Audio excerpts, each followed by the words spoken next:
Welcome to Judge My Round with Tom Brennan. Michaela, congratulations. You won the first equitation class for virtual horse showing with Practical Horseman. As part of that win, you get a commentary from me and a little analysis of your show video. So although I have seen the round once before, it was a couple of weeks ago during the competition, and now we're going to watch it again and I'll give you my first impressions of it. So let's get started. Now right off the bat, it's an unorthodox beginning because of the nature of the class. So I'm going to disregard that there isn't an in gait and just sort of start judging from when you strike a canter here.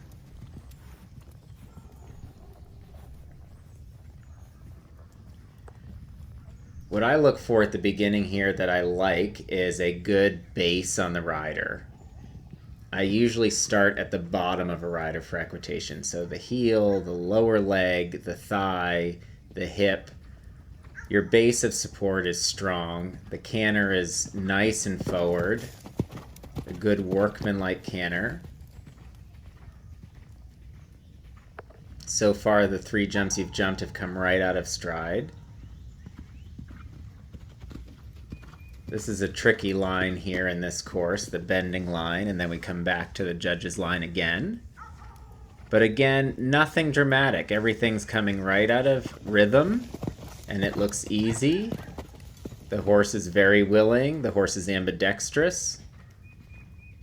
And your position is consistent. Here you do take an inside turn to the last jump, and that's a nice added level of difficulty that served you well. And the horse is really willing at a slightly longer distance at the last jump. So really pretty good to start. What puts you at the top of this class judging it really came down to basics and rhythm.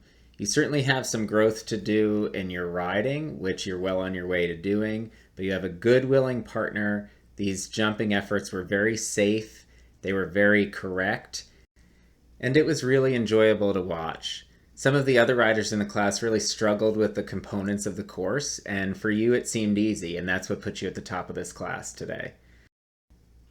So now that we've seen our very first look at the video, let's break it down a little bit more and look at a few things that maybe you could work on and improve your performance with, so that the next time you show, you are even a little more competitive than you were this time.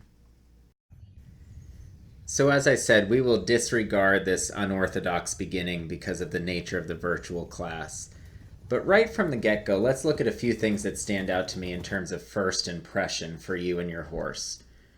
I like the well-fitting tack. Your saddle is totally appropriate for both rider and horse. The martingale fits, the bridle fits.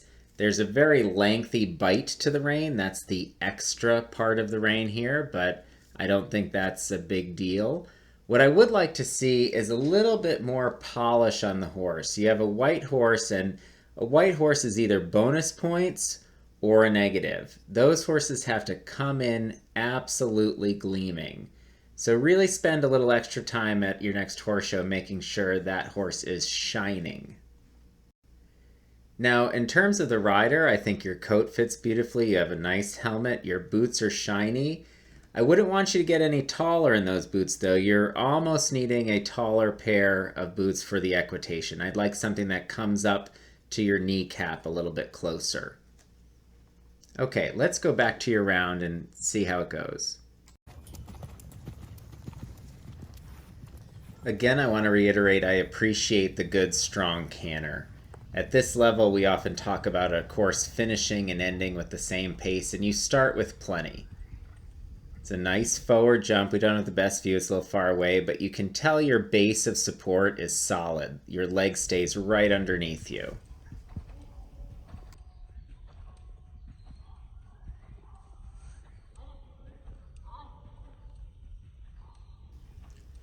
Now coming up the first line again, these jumps come right out of stride for you. But I will point out one thing here. While that lower leg position is good, you do still pull up your heel and lighten your leg whenever you need to use it, like in this line. And sometimes that ends up dropping you down onto the horse's back more than I'd like to see in upper level equitation. So let's work on keeping that leg strong and down so that you don't have to compromise your balance when you use it. Now this bending line was tough, but I appreciated your commitment to making it match the rest of the course. Your horse jumps up and well, lands right, gets a little long on the way out, but he's willing, he trusts you, you're both on the same page, and you still stay in balance over the jump. I would say your body got a little quick at the longer distance out of that bending line. If we look at that again, you'll see it in real time. Nonetheless, it's still going well, and one of the things I like is how quiet your arm and upper body are over the jumps here. This course presented a unique opportunity to watch riders jump the same line twice in one course, and I gave you some bonus points for making both times look the same. Here at the end, you jump into the green well again, make a nice conservative rollback, and I think you do a good job with the last jump being a little bit long and forward, and your horse keeps his manners perfectly as he has the whole time. Now, one place you could really improve is at the end here. You do a great job on course and then sort of sloppily come down to the trot and your legs swinging a bit and your body is posting very high. I'd love to see you finish that course with a really polished, organized transition down, especially in equitation. Make sure the last impression in my mind as a judge is how ready you are to go again, not how relieved you are that this time is over. Michaela, congratulations again on your win at Practical Horseman's equitation class for virtual horse showing. I hope you've enjoyed this and I hope you found it useful. And thank you for the opportunity to judge your round.